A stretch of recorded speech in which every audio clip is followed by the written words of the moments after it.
Well, there has been an increased police presence around the Bridle Path mansion of rapper Drake after the overnight shooting on the grounds yesterday, but still no word on suspects. We now know it was a security guard who was shot and critically injured when shots rang out just after 2 a.m. According to police, he was standing outside of the home's front gates when shots were fired from a vehicle, which then fled the scene. Now, it's unclear if Drake was home at the time. Nevertheless, the police presence has been significant in the upscale neighborhood. Well, the shooting comes amid Drake's escalating rap beef with Los Angeles rapper Kendrick Lamar. Well, Drake and Lamar released a number of diss tracks aimed at each other over the weekend, which included unsubstantiated allegations and personal insults. Investigators say it's too early to tell if there was a link to the shooting, but the incident has shocked those who have been following the feud. Now, according to police, a security camera captured the shooting. Well, police haven't released any information about the suspect or suspects who may be involved, including the vehicle they're looking for. And for more insight on the investigation into the shooting, we're joined live by former Toronto Police Homicide Detective Mark Mendelson. We appreciate your time as always. Obviously, when things are very early in a police investigation, there's a lot of things they like to kind of keep close to their chest. Why do you think police aren't releasing any information about a suspect vehicle at this time? Well, what you're speaking of is what we often refer to as holdback information. And I think what they're doing at this time, because they've already stated publicly that they do have the incident captured on video.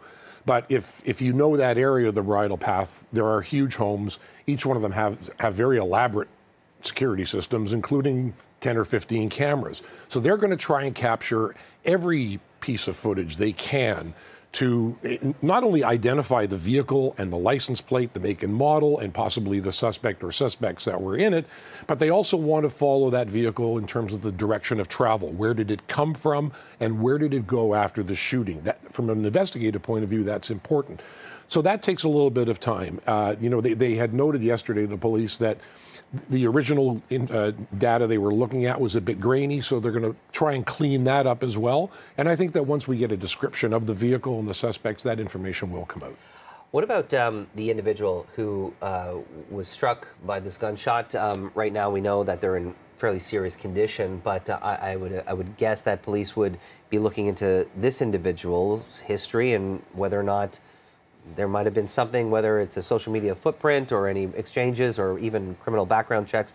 What would the police be doing when it comes to the individual, the victim here, on how that might lead to a potential suspect? The security guard is the eyewitness. Other than the video footage, he's the only witness. So I'm sure they are on, waiting on with bated breath to get into Sunnybrook. And when he's physically able to speak, they will interview him. They'll want to know, had that vehicle come by at other times during the course of the evening? Did he recognize the individual? Was there any conversation between the security guard and the people or person in the car? Did they shout something out?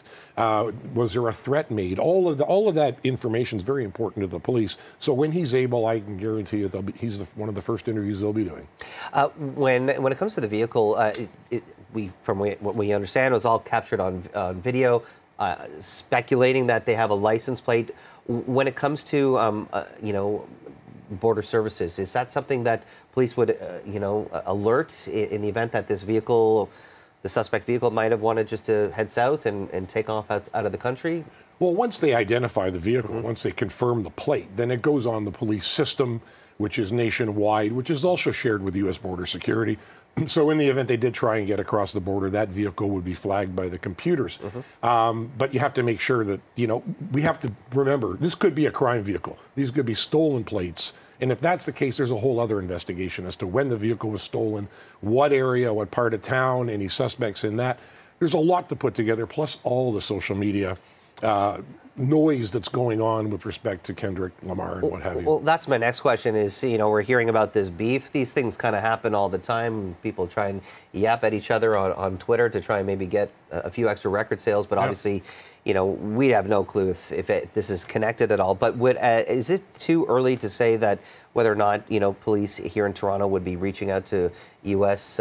police forces to see whether or not there might be any kind of link, or is that just way too early in this investigation? It's too early, Jamie. I think what they are doing, and they're doing it through the management, branch of Drake, is they're going through all of the social media. I mean, between Lamar and Drake, there's millions of followers on a number of social media platforms. So they're going to be going through all of that to see if there were any threats leveled in the last 72 hours or so.